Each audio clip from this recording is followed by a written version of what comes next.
ബഹുമാനപ്പെട്ട നമ്മുടെ പ്രധാനമന്ത്രിയോട് ഞാനൊന്ന് ചോദിച്ചോട്ടെ. ഈ സംഘം ചേർന്ന് സാധനങ്ങൾ മേടിക്കുക, അതേപോലെ തന്നെ ഫ്രീ ആയിട്ട് ഹോട്ടലിൽ പോയി ഭക്ഷണം കഴിക്കുക, അതായത് ഫ്രീ ആയിട്ട് ആഹാരം തരുന്ന ഹോട്ടലിൽ പോയി ഭക്ഷണം കഴിക്കുക. സാർ എവിടെയെങ്കിലും ഉണ്ടാക്കിയിട്ടുണ്ടോ ഫ്രീ ആയിട്ട് ഭക്ഷണം കൊടുക്കാനുള്ള ഭക്ഷണശാല ഉണ്ടോ? സംഘം ചേർന്ന് സാധനങ്ങൾ മേടിക്കാൻ എനിക്ക് മനസ്സിലായില്ല അതെങ്ങനെയാണ് സാർ ഉദ്ദേശിച്ചതെന്ന്. നിങ്ങൾ ഉണ്ടാക്കിയേക്കണ ഈ ഒരു കൊല്ലാപ്പ് കൊണ്ട് മറ്റുള്ള ജനങ്ങൾ കിടന്ന് ബുദ്ധിമുട്ടുന്നത് നിങ്ങൾക്ക് മനസ്സിലാവില്ല. കാര്യം നിങ്ങൾക്ക് ഒരു ദിവസം ബ്രേക്ക്ഫാസ്റ്റിന് വരും 14,000 രൂപ ഒരു നേരം കഴിക്കുന്ന ഫുഡിന്. നിങ്ങൾക്കത് ഞങ്ങളെപ്പോലുള്ള സാധാരണക്കാര് ജനങ്ങളുടെ കാശുണ്ട്. നികുതി പണം കൊണ്ട് നിങ്ങൾക്ക് എന്ത് വേണമെങ്കിലും കാണിക്കാം.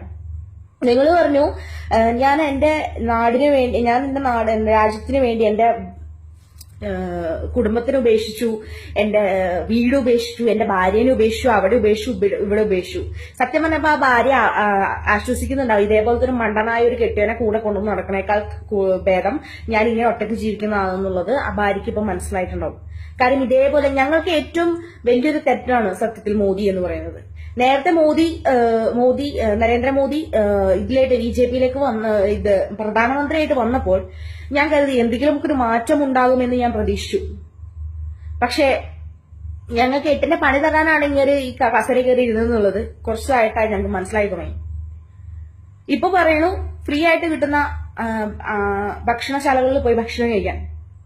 എന്റെ അപ്പനോ അല്ലെങ്കിൽ വേറെ ആരും അവിടെ കൊണ്ടുപോയിട്ട് ഭക്ഷണശാല ഉണ്ടാക്കി വെച്ചതായിട്ട് എനിക്ക് അറിയില്ല. ഇന്നലെ ഞാൻ ഋഷികേശ് വന്നിട്ട് ഞാൻ എന്റെ ഹോട്ടലിൽ വന്നിട്ടാണ് ഞാൻ ഒരു നേരത്തെ ഭക്ഷണം കഴിച്ചത് എന്ന് ചിന്തിക്കണം. രാവിലെ ഒരു മസാല ദോശ കഴിച്ചിട്ട് വൈകുന്നേരം രാത്രി 8 മണിക്ക് ശേഷമാണ് ഞാൻ ഭക്ഷണം കഴിച്ചത്. കാര്യം എന്താ? കാശില്ല കയ്യില്. ഉള്ള കാശ് ട്രാവലിങ്ങിന് മാത്രം, ബസ് ഫെയർ മറ്റുള്ള കാര്യങ്ങൾക്ക് മാത്രമുള്ള കാശ് മാത്രമേ എന്റെ അടുത്തുള്ളൂ. ബാക്കി കാശ് ഒന്നും തന്നെ ഇല്ല. ഇവിടെയൊക്കെ നല്ല റേറ്റ് ആണ്, ഫുഡിനൊക്കെ നല്ല റേറ്റ് ആണ്, റൂമിന് നല്ല റേറ്റ് ആണ്. ഞാൻ താമസിക്കുന്ന റൂമിന് 1000 രൂപ അടുത്ത് വരും റൂം റെന്റ്.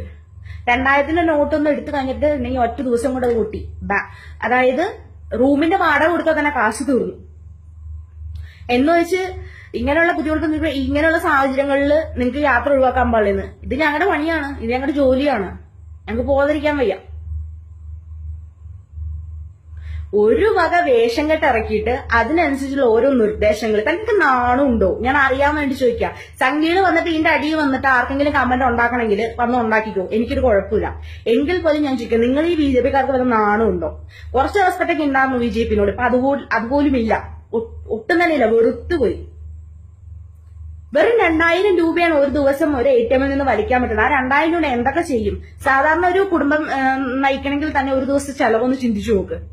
ഏതെങ്കിലും കട കൊണ്ട് 2000 നോട്ട് കൊടുത്തു കഴിഞ്ഞിട്ടുണ്ടെങ്കിൽ ഭക്ഷണം കഴിക്കാൻ തന്നെ ചെന്ന് എനിക്കുണ്ടായ സംഭവമാണ്. ഞാൻ മംഗലാപുരത്ത് വെച്ചിട്ട് ഞാൻ 2000 നോട്ട് അയാൾക്ക് കൊടുത്തപ്പോൾ അയാൾ എന്നോട് പറഞ്ഞാണ്, മൂക്ക് വിശക്കുന്നുണ്ടെങ്കിൽ മോള് ഭക്ഷണം കഴിച്ചിട്ട് പോയിക്കോ, പക്ഷെ 2000 രൂപയ്ക്ക് എനിക്ക് ചേഞ്ച് തരാനില്ല എന്ന്.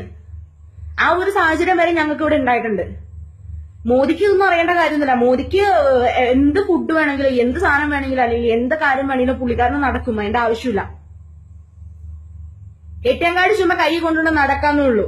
സാധാരണ സാധനങ്ങൾ എന്തെങ്കിലും ഇച്ചിരി വില കുറഞ്ഞ സാധനങ്ങൾ മേടിക്കാന്ന് വെച്ചാൽ നടക്കില്ല. അല്ലെങ്കിൽ നല്ല വലിയ ഷോപ്പിൽ കയറണം, എന്നാലും അവിടെ ക്രെഡിറ്റ് കാർഡ് എടുക്കുള്ളൂ. അല്ലാതെ സാധാരണ സാധനങ്ങൾ എന്തെങ്കിലും മേടിക്കണല്ലേ, ഇത് പച്ചക്കറി മേടിക്കണേ കയ്യിൽ നോട്ട് തന്നെ വേണം.